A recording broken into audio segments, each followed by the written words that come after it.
technology aimed at you. I know. Yeah, right. That's got to be really weird to sit down and like. popcorn. Yeah, so how exciting is this for you? It's such an iconic role, of course, and you do a lot of iconic roles, but this particular moment in this character's history is absolutely huge. What was that like stepping into that role? Well, it's so exciting to have had the opportunity to play Batgirl in her earlier years, and then now as a woman in The Killing Joke, which is such an incredible story, and it's a story that the fans have wanted to hear and see for so long. So it was, a pressure to do it right and do it well, and really exciting because it certainly goes places Batgirl's never gone before and done things she's never been before because she's a woman. And there's all these crazy things that happened to her, and I saw it for the first time earlier this week, and I literally cried. Like, it's so good. Yeah. And I tweeted it because it's true. I thought it's my favorite Batman anything I've ever seen. Like, it's just so good. Awesome. So good, yeah. What do you think it is about Killing Joke that's made it such an enduring story? I think any diehard Batman fan is drawn to the dark stories, and myself included. When I was little, I actually collected Batgirl stuff. And any incarnation I've seen, I'm always attracted to the darker one. You know, there's been some silly Batmans and stuff like that, but we're always so intrigued by that darker story. And this is like the ultimate dark story. So I think people have been like waiting to really push the envelope and just, like I said before, go places they've never gone and watch these characters go through emotional rides that you don't normally see in other incarnations. As far as like an emotional roller coaster, I mean, obviously you played it before and you played the bubbly version of it. Like, how difficult is that for you to kind of get into the headspace of like the traumatic version of Barbara Gordon? It's funny because Barbara Gordon is pretty much the only thing I've done in my career that it's my own voice. So in terms of preparing vocally, it's not challenging. In terms of preparing for the story, it's challenging in a way that, some shows you can just go in and not have read the script and do a brilliant job.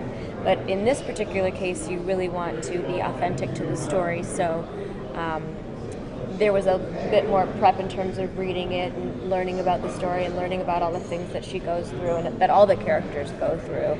And then, once you're in the studio, I know everybody has their own way of performing, but I imagine all the moments in my head. So you'll see if there's ever behind the scenes, sometimes I'll be tearing up or I'll be, really going through the emotional moments with that character. What was the mood like on set? Yeah, when you're recording with all the other actors, like when usually I'm sure with these kind of projects it's a little bit more happier and everyone's a little bit in a better mindset. But was it just kind of, could you feel it in the air? I'd say there was definitely something different and special and unique about this story in the Batman universe. And then being alongside Hamill and Conroy was really like suiting up. It seemed like no time had passed since the original series we all worked on together, which was, 96 or something like that. So it's been a while, but it really felt very organic. It felt like that's the next step we're supposed to all take together. Because of that darker tone, were there certain acting muscles that you got to flex that maybe you don't typically in For lighter sure, as action Batgirl. Those are some new. Yeah, I'd say, a lot of what I do can be comedic, and even the serious stuff isn't quite this dark. So I'd say it's probably the darkest I've ever gone in animation. I'd probably say that. Can you talk about a particular scene that may have been really difficult to get through? Like, were there any takes that you guys had to go through multiple times, like, just to get it right? Without giving spoilers, yes. All right.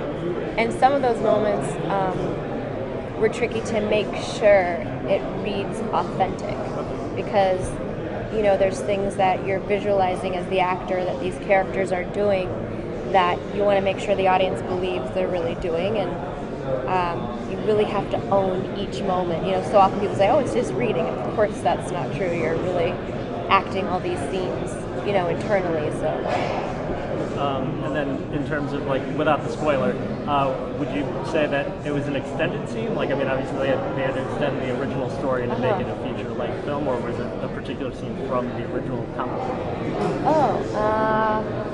I'd I'd say both, Okay. probably. Yeah, because it's done so seamlessly. Like when you watch the bits that they've added, I think people are going to think it was part of the, unless they know the comic really well, which a lot of people do. Pardon my thing. Wrap it up. Yeah, it really flows together seamlessly.